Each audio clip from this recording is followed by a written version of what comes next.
देखिए, माननीय मुख्यमंत्री जी ने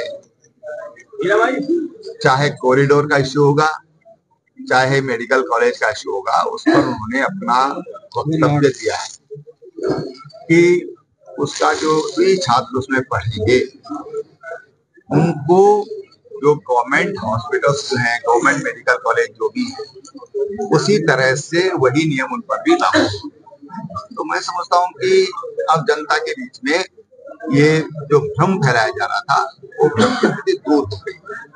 देखिए, हरिद्वार, मैंने अपने संबोधन में भी कहा कि हरिद्वार एक हेरिटेज सिटी है। अपने हेरिटेज को संभालना, उसको संरक्षित करना किसी भी स्वाभिमानी देश के लिए बहुत जरूरी है। भारतीय जनता पार्टी हमेशा अपने पब्लिक से और कार्यकर्ताओं से हमेशा राय लेती है। भारतीय जनता पार्टी एक जीवंत संगठन है और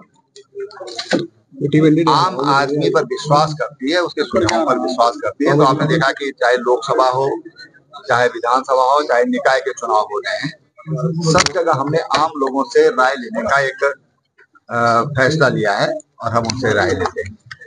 आपने देखा होगा कि जब स्टेट का बजट सेशन था तो बजट से पहले भी लोगों से चर्चा की गई। संसद में भी, दिल्ली में भी इस तरह का यह अपनाया गया और जो संकल्प पत्र घोषित किया गया वो तमाम पब्लिक के जो सुझाव आए उनमें से इसको संकलित करके और उसको एक लघु स्वरूप दे करके उसको संकल्प पत्र के रूप में दिया गया है।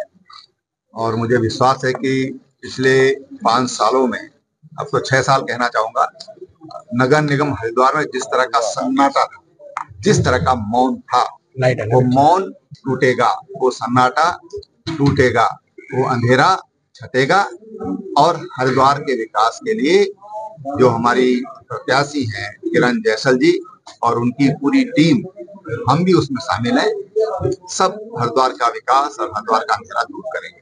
उत्तराखंड का कि उनको नेशनल गेम हमें करने को मिले, इस कारण से हमारा काफी इंफ्रास्ट्रक्चर भी तैयार हुआ है राज्य का। और हरिद्वार तो सौभाग्यशाली है, गेम तो यहाँ 2 ही मिले हैं, लेकिन हमने क्रिकेट का भी अंतर्राष्ट्रीय स्तर का स्टेडियम बना है, आउटडोर स्टेडियम हमारा बहुत अच्छा बना है, हॉकी स्टेडियम हमारा अच्छा है। तो नेशनल गेम के कारण उत्तराखंड राज्य की छवि जहाँ देश में बहुत अच्छी इस रूप में जाएगी कि देखिए, छोटा राज्य होने के बाद इतना बड़ा इंफ्रास्ट्रक्चर राज्य में तैयार है, तो निश्चित रूप से सौभाग्य है। इस बार 2 घोषणा पत्र जारी हुए। एक हमारा जो प्रदेश का नेतृत्व है उसने 11 नगर निगम के लिए अलग से, हर नगर निगम का अलग घोषणा पत्र बनाया, जिसमें कूड़ा निस्तारण से लगाकर, ग्रीन सिटी से लगाकर, घाटों से लगाकर अन्य जो बड़े काम होने हरिद्वार शहर को 2047 विकसित हरिद्वार मानकर। दूसरा, हमने लोकल स्तर पर पूरे अपने 60 वार्डों के सम्मानित लोगों से एक 15 तारीख को सबसे सुझाव आमंत्रित किए। 11,000 से ज्यादा लोगों ने हमें सुझाव दिया। उन सुझाव को हमने एकत्रित करके आज अपना जो संकल्प पत्र है वो भी उस संकल्प पत्र में ऐड किया। उसमें हमने प्रमुख रूप से हमारे चौराहों पर और क्या होना चाहिए, सुरक्षा की दृष्टि से हमें क्या करना है, जो हम लोग सोलर सिटी कैसे बना सकते हैं शहर को, उस बारे में हमें नगर निगम के रहने वाले लोगों को कैसे सुविधाएं दे सकते हैं, नगर निगम में रहने वाले लोगों को जो टैक्स कभी लग गए थे, क्या उस टैक्स को अब हम पुनः समीक्षा करने की आवश्यकता महसूस हुई, उनको हम दोबारा समीक्षा भी करेंगे, क्योंकि कई बार शिकायत आती है हमारे ज्यादा लग गया, साहब बहुत ज्यादा लगा है। तो निश्चित रूप से कई बार महसूस भी हुआ कि वो अलग टाइप से लगाया गया था, हम उसकी समीक्षा करके कैसे जनता को हम उसमें रियायत दे सकते हैं। इसी प्रकार से जो आवारा पशु है उनके लिए, तो कुल मिलाकर ये हमने पूरा अपना एक संकल्प पत्र तैयार किया है। आज हमारे सांसद जी ने इस संकल्प पत्र को हम सब मिलकर, हमारे आदेश जी हैं, मैं हूँ और सब लोग हैं, सबने मिलकर संकल्प पत्र जारी किया और जनता को इस विश्वास के साथ कि आने वाले 5 सालों में हम इस संकल्प पत्र के अनुरूप अपने बोर्ड को आगे बढ़ाएंगे। देखिए, 2 चीजें हैं। जब प्रधानमंत्री जी का विजन है कि 2047 विकसित भारत, और उसी में जो एक आगे हम बढ़ा रहे हैं विकसित हरिद्वार। विकसित हरिद्वार में बिना नगर निगम के कोई काम नहीं हो सकता भाई। तो उनसे हर काम के लिए एनओसी चाहिए, हर काम के लिए उनकी भूमि है, भूमि का उपयोग करना है, घाट बनाने हैं तो नगर निगम को विश्वास में लेना पड़ेगा, पार्किंग बनानी है पर्याप्त मात्रा में तो नगर निगम को लेंगे, और हमें जो भी काम करना है तो इसलिए नगर निगम एक प्रमुख उसका केंद्र बिंदु बनने जा रहा है। तो इसीलिए नगर निगम इन सारे कामों को जो हमने कहा है पूरा एक विकसित करने की दिशा में एक बड़ा आधार रहेगा।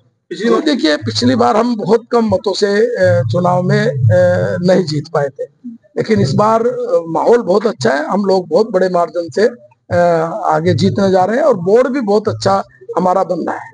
कॉरिडोर देखिए मैंने पहले कहा, अगर मुख्यमंत्री जिस प्रदेश के मुख्यमंत्री अपने ट्विटर हैंडल से अपने सरकारी ट्विटर पे ये कहते हैं कि हम एक भी मकान दुकान किसी को हम हेरिटेज के रूप में शहर को विकसित करेंगे, तब उसके बाद इसका मुद्दा अगर फिर भी कोई लोग उठा रहे हैं तो इसका मतलब उनको राजनीतिक जानकारी की नहीं है, वो राजनीतिक रूप से समझदार नहीं है। देखिए वैसे तो मुझे प्रधानमंत्री जी क्या करेंगे क्या नहीं, लेकिन मुझे पता है जो एशियन गेम का उद्घाटन करने आ रहे हैं, लेकिन अब क्या क्या होगा कार्यक्रम, नेशनल गेम, राष्ट्रीय गेम, वही राष्ट्रीय गेम, जल भराव बड़ी समस्या, अच्छा मैंने सॉरी राष्ट्रीय गेम, जल भराव बड़ी समस्या हरिद्वार की, इससे कैसे निजात? देखिए पूरे भारतवर्ष में अगर आप बड़े शहर देखो सबसे कम जल हरिद्वार में भरता है। आप रानीपुर मोड़ पे आप देखेंगे नए हरिद्वार गोविंदपुरी की तरफ हमने 7 बड़े बड़े गेट बनाए, सारा पानी हम उसमें निकालते। पहले 7 कॉलोनी पूरी डूबती थी, अब आप देखेंगे घरों के अंदर पानी नहीं जाता, सड़क पे रहता है। इस बार हमारी योजना है सड़क से भी पानी हम या तो बीएचएल में रोक के उसे कोई रास्ता निकाले या फिर कोई अंडरग्राउंड करके सीधा नहर के साइफन के द्वारा छोटी नहर में डालें। ये योजना पहले बनी थी, इस बार हम फिर इस योजना को आगे बढ़ाएंगे। लाटो वाली दूसरा बड़ा केंद्र था पानी भरने का, वहां हमने साइफन का उपयोग भी किया है, वहां हमने नाले का उपयोग भी किया है और दोनों हमारे सफल रहे।